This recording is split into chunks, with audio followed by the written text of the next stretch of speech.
Thomas Alva Edison যখন স্কুলে নিয়ে যাওয়া হতো, সেই স্কুলে যে মুরগির খোয়ার বা বিভিন্ন কবুতরের খোয়ার মধ্যে ঢুকে যেত। তো পরে স্কুল কর্তৃপক্ষ একটা চিঠি দিয়ে মাকে দিয়েছেন যে আপনার সন্তানের মতো গর্দভ স্টুডেন্ট, তার কারণে আমার অন্যান্য স্কুলের শিক্ষার্থীরা নষ্ট হয়ে যাচ্ছে, আপনি তাকে নিয়ে যান।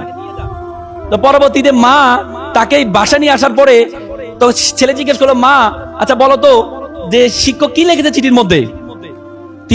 মা বলেছেন শিক্ষক লিখেছে তোমার মতো এত মেধাবী এই স্কুল তোমার জন্য যোগ্য না, এবং এই দেশের কোন স্কুল তোমাকে পড়াইতে পারবে না। তো সুতরাং তোমাকে ঘরে পড়াইতে হবে, কারণ কোন স্কুল তোমার জন্য যোগ্য হয় নাই, তোমার এত যোগ্যতা। টমাস আলভা এডিসন সেদিন চিন্তা করেছেন, আমি তো জানতাম না আমার এত যোগ্যতা। পরবর্তী টমাস আলভা এডিসন বৈজ্ঞানিক হয়েছেন, তার মা মারা গিয়েছিলেন, সে আলমিরা খুলে সে চিরকুটটা বের করেছেন।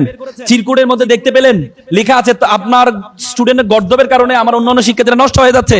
সেদিন টমাস আলভা এডিসন চোখের পানি ফেলে দিয়েছিলেন।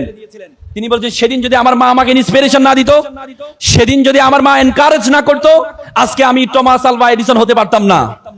সুতরাং আপনার সন্তানের উইকনেস গুলো কখনো এমফাসাইজ করবেন না। আমরা সবসময় মনে করি আমার সন্তান, পাশের বাসার ভাবি মেয়েটা গানে ফার্স্ট হয়েছে, আমার মেয়েকে গানে ফার্স্ট হইতে হবে। পাশের বাসার মেয়েটা ডান্সে ফার্স্ট হয়েছে, আমার মেয়েকে ডান্সে ফার্স্ট হইতে হবে।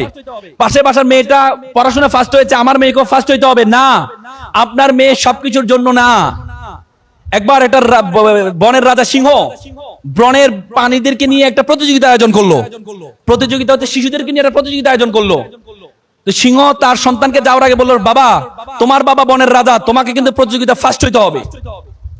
তো পরবর্তী প্রথম প্রতিযোগিতা হচ্ছে সাঁতার প্রতিযোগিতায়। দেখা গেল সিংহর ছেলেকে পিছনে ফেলে, বাঘের ছেলেকে পিছনে ফেলে, হাতির ছেলেকে পিছনে ফেলে কুমিরের ছেলে ফার্স্ট হয়েছে। সিংহ তো মেজাজ খারাপ, আমার ছেলে সবার লাস্ট হয়েছে। পরে সন্তানকে ডেকে এনে, বাবা দ্বিতীয় প্রতিযোগিতা তুমি যদি ফার্স্ট না হও তাহলে তোমাকে আমি ত্যায্য করে দিব, তোমার মতো সন্তান আমি রাখবো না।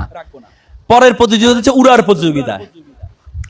দেখা গেছে বাঘের ছেলেকে পিছনে ফেলে, সিংহর ছেলেকে পিছনে ফেলে, হাতির ছেলেকে পিছনে ফেলে বানরের ছেলে ফার্স্ট হয়েছে, আর সিংহর ছেলে সবার লাস্ট হয়েছে।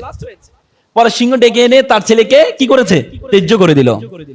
শুধু আপনি যদি মনে করেন আপনার ছেলে মেয়ে সব জায়গায় ফার্স্ট হবে, না, সব জায়গায় ফার্স্ট হবে না। এখন যোগ্যতাগুলো একটু ভিন্ন যোগ্যতা হয়ে গিয়েছে এখন।